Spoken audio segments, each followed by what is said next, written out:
저는 좀 성격이 이상한 것 같다는 생각을 스스로 할 때가 있습니다. 저는 말이죠, 제가 원하는 걸 얘기했다가 상대방이 혹시라도 별로 원하지 않는데 제가 원한다는 이유로 그걸 하게 될까봐 뭘 말하는 걸 꺼리는 사람입니다.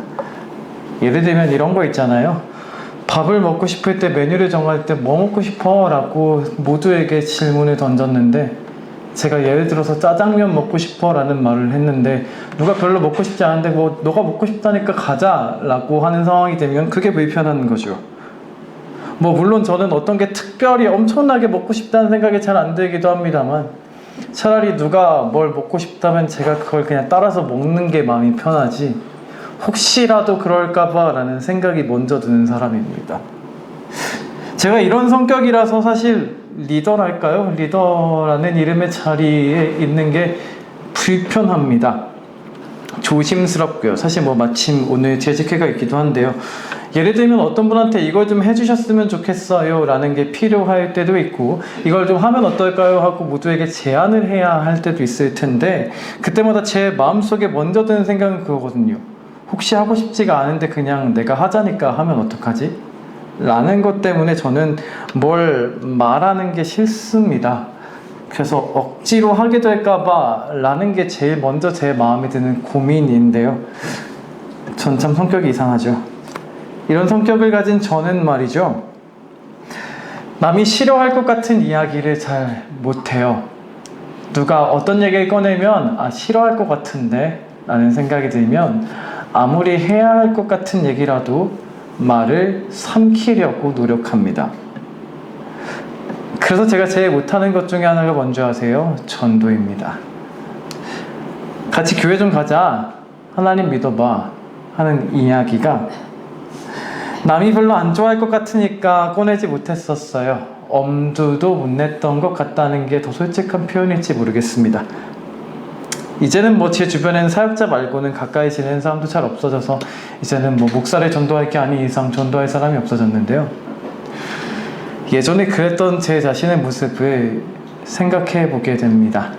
사랑하는 여러분, 주님 안에서 너무나 사랑하는 여러분, 여러분들은 어떠십니까? 전도라는 거 그거 쉬우십니까? 오늘 함께 보는 본문에 전도에 대한 유명한 말씀이 있어요. 사실 13절부터 17절 되게 어디선가 한 번쯤 다 들어봤을 아주 유명한 말씀들만 기록되어 있다고 해도 과언이 아니긴 한데요. 14절 말씀을 한번 다시 같이 읽으며 생각해 보실까요?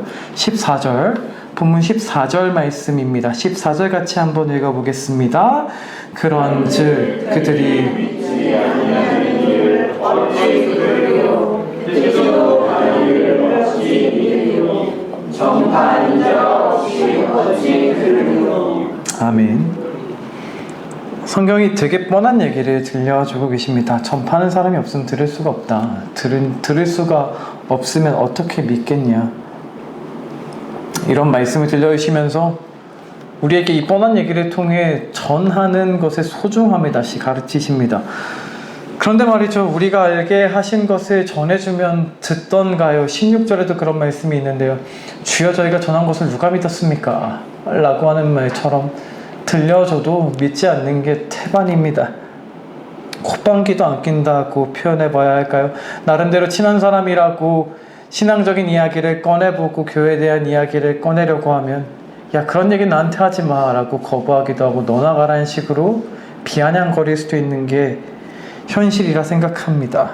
그런데 다시 한번 너무 뻔하고 잘 알고 있는 이 진리를 생각합니다.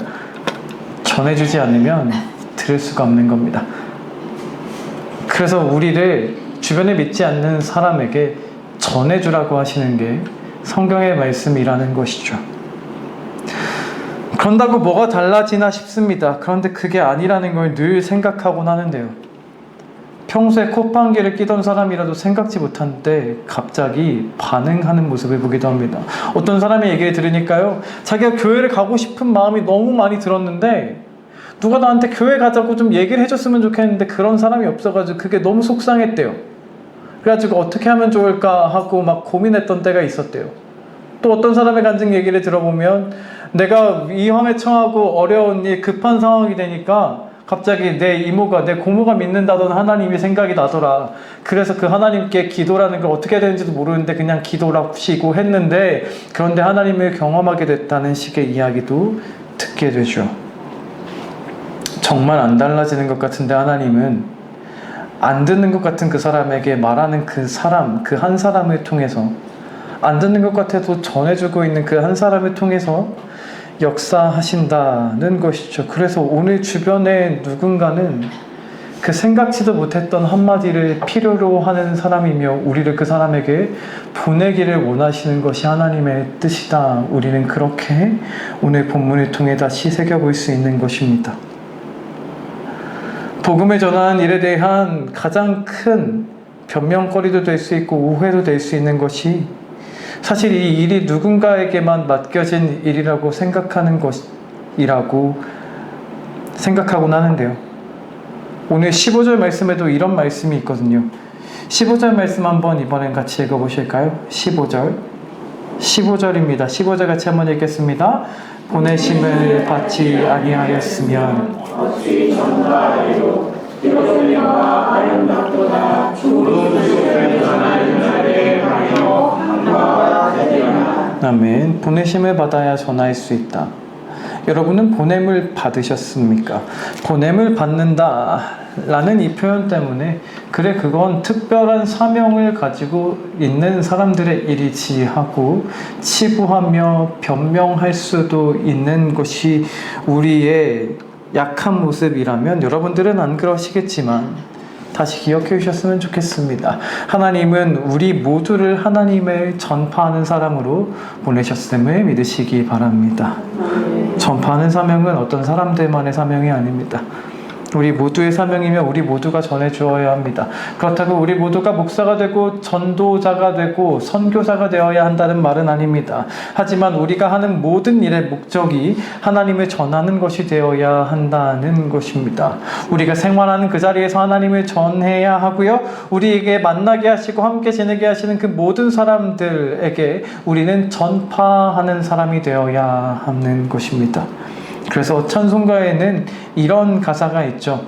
먼 곳에 나가서 전하지 못해도 나 어느 곳에 있든지 주의 일, 전하는 일을 힘쓰겠다 라고 하는 고백 말이에요. 사랑하는 여러분, 하나님께서는 여러분들을 보내셨습니다. 여러분들을 불신 가족에게로 보내셨고요. 여러분들의 직장 동료에게로 보내셨고요. 여러분들을 만나는 고객에게로 보내셨고요. 여러분들의 수업을 듣고 여러분들의 연주를 듣는 그 사람들에게로 여러분들을 보내시는 것입니다. 하나님은 그 자리, 바로 그 자리에서 우리가 전파하는 한 사람이 되어주기를 원하시는 것, 그것이 우리가 힘써 이루어드려야 할 하나님의 뜻이라는 사실을 다시 이 오후에 함께 새기기를 원합니다. 때로는 이런 말을 하기도 합니다. 내가 하는 일을 훌륭한 성과를 거둬서 영광을 돌리겠습니다. 내가 이것에 합격해서 여기서 1등해서 영광을 돌려드리겠습니다. 그게 잘못됐다고 생각하진 않습니다. 그렇게 했을 때 효과적으로 하나님의 이름을 전할 수 있겠지요. 하지만 그 무엇보다 우리가 먼저 이루어야 하는 하나님의 뜻은 내 자리에서입니다. 내 별것 아닌 것 같은 일상에서 이루어가는 것이지 특별한 한순간을 통해 이루는 일이 아닙니다. 내 별것 아닌 것 같은 매일의 일상, 내 일하는 그 자리, 내가 오늘도 만나는 그 사람, 내가 오늘도 함께 생활하는 그 사람에게 전파하는 한 사람이 되어주는 것, 그것이 하나님께서 원하시는 일인 것이지, 어떤 한 특정한 순간에 내가 특정한 것을 해서 하나님께 영광을 올리겠다, 그것 한 가지만을 목표로 하는 것, 그것은 오히려 하나님을 내 성공을 위한 도구로 삼는 잘못된 방향으로도 흐를 수 있는 태도가 됩니다. 오늘 우리의 평범한 일상 속으로 하나님이 보내셨다라고 믿는 것이 우리의 고백인 줄을 믿으시기 바랍니다. 하나님은 보내신 것입니다. 우리 모두가 보내심을 받은 사람입니다. 그렇게 하나님을 전하는 모습이 될 때 하나님은 오늘 15절 함께 읽은 말씀에서 이렇게 말씀하십니다. 전하는 자들의 발이 아름답다. 전하는 그 모습을 우리에게 아름답다 하실 거고요. 하나님이 기뻐해 주시는 것입니다. 하나님을 기쁘시게 하는 건 큰 성공이 있어야만 하는 것이 아니라 매일의 그 자리에서 어떻게 하느냐, 그 어떻게 중에 무엇보다 전하는 사람이 될 수 있느냐에 관심이 초점이 있으시다는 것입니다. 말씀에 앞에서도 말씀드렸지만 저는 전파하는 일이 제가 다 헤아릴 수 없을 만큼 어려운 일이라고 생각합니다. 아내에게 하루는 이렇게 갑자기 질문한 적이 있었어요. 만약에 처형이 언니가 안 믿는 사람이었으면 어땠을 것 같아? 라는 질문으로 시작해서 얘기를 나눈 적이 있었는데요. 갑작스러운 질문으로 시작한 이야기 끝에 저희는 이런 얘기를 했습니다. 가족 중에 안 믿는 사람이 없어서 너무 다행이라고 말이에요. 동생이 안 믿거나 언니가 안 믿었으면 어떻게 전도했어야 될지 모르겠어. 전도할 자신이 없었을 것 같아. 라고 하는 게 저희 둘의 공통된 이야기였어요. 저는 불신 가족이 없기 때문에 모릅니다. 형제가 믿지 않아서 형제를 전도하고자 하는 마음, 내 가장 깊은 곳까지 털어놓고 가장 신뢰해야 할 대상, 배우자에게 나의 가장 소중한 신앙의 이야기를 마음껏 털어놓을 수 없는 그 마음, 부모로서 자녀를 교회로 하나님께로 인도하고 싶은데 그것이 마음대로 안 될 때의 그 마음, 저는 그 마음을 다 모를 거라 생각합니다.